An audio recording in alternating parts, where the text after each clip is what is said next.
Benvenuti, amici della soffitta di Pippo.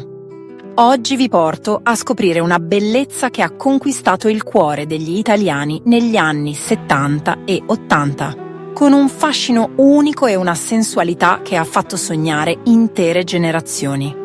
Sto parlando di Paola Morra, una delle dive che ha brillato in quegli anni, incantando non solo sul grande schermo, ma anche sulle pagine di Playboy, con la sua presenza magnetica e il suo carisma. Preparatevi a una nuova avventura tra gli angoli più affascinanti e piccanti del cinema italiano. Paola Morra nasce a Roma il 20 aprile 1959 e, come tante altre bellezze italiane dell'epoca, la sua carriera inizia nel mondo della moda e della fotografia. Ma è nel 1978 che la sua figura esplode, quando viene scelta come Playmate della versione italiana di Playboy. In un'epoca in cui l'industria dell'erotismo era al culmine del suo splendore, Paola diventa uno dei volti più richiesti e ammirati dalle riviste maschili. Le sue pose provocanti e la sua bellezza statuaria la rendono una delle protagoniste di quegli anni.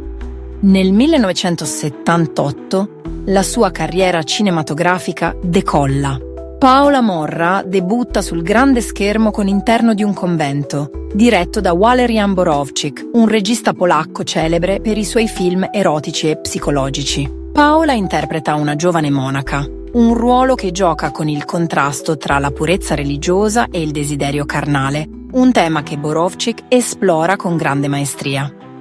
In questo film Paola non è solo una figura di bellezza, ma una giovane donna che si confronta con il proprio desiderio, un personaggio che sfida le convenzioni, dando spazio a una sensualità più profonda e intrigante.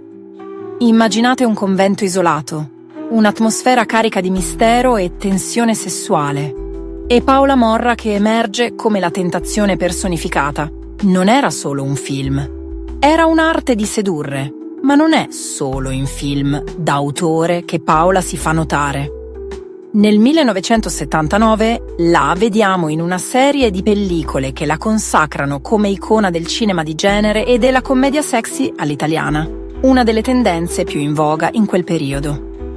La sua bellezza non è solo appariscente, ma ha una grazia e una naturalezza che la rendono perfetta per il genere.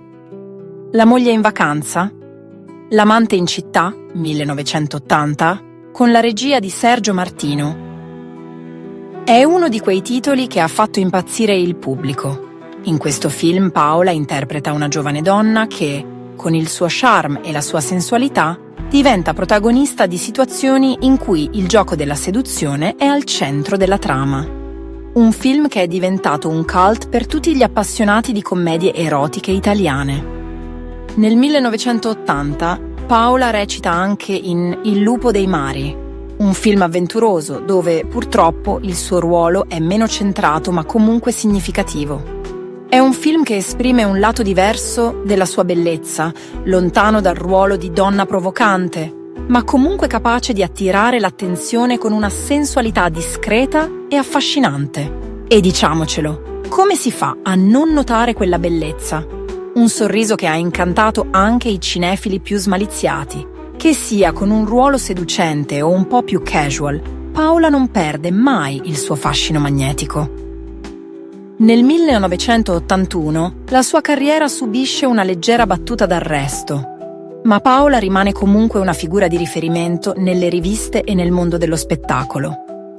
La sua carriera sul grande schermo si conclude nei primi anni 80, quando Paola lascia gradualmente il cinema per dedicarsi a progetti più personali, pur continuando a essere un simbolo di bellezza sensuale e provocante. Inoltre va ricordato che Paola Morra è stata un'autentica icona anche fuori dallo schermo, grazie alle sue apparizioni su riviste erotiche e alla sua presenza sulle copertine di numerosi magazine, dove la sua bellezza veniva esaltata in scatti che ancora oggi rimangono impressi nella memoria collettiva. La sua immagine ha incarnato l'ideale di bellezza sensuale, elegante e allo stesso tempo trasgressiva, che tanto ha affascinato gli italiani. Paola non era solo una bellezza da copertina, era una donna che sapeva come catturare lo sguardo e l'immaginazione di chiunque la guardasse. Era un gioco di sguardi, di pose, di piccoli dettagli che facevano la differenza. La sensualità non si limitava al corpo, ma traspariva anche dalla sua personalità magnetica. Quindi cosa possiamo dire su Paola Morra? Una carriera breve ma che ha lasciato il segno. Un volto che ha fatto innamorare, ma che è stato anche un simbolo di quel periodo di cambiamento, di trasgressione e di liberazione sessuale che ha caratterizzato gli anni 70 e 80. Paola non ha avuto una carriera lunga come alcune altre dive, ma ogni suo ruolo è stato una piccola perla da collezionare, un ricordo di una bellezza senza tempo. E ora, cari amici della Soffitta, se questo tuffo nel passato vi ha fatto venire voglia di riscoprire la magia di Paola Morra, lasciate un bel like e iscrivetevi al canale per non perdervi le prossime storie piene di sensualità, curiosità e film che hanno fatto la storia del cinema italiano. E come sempre, se avete una diva che vorreste vedere nel prossimo episodio, scrivetelo nei commenti.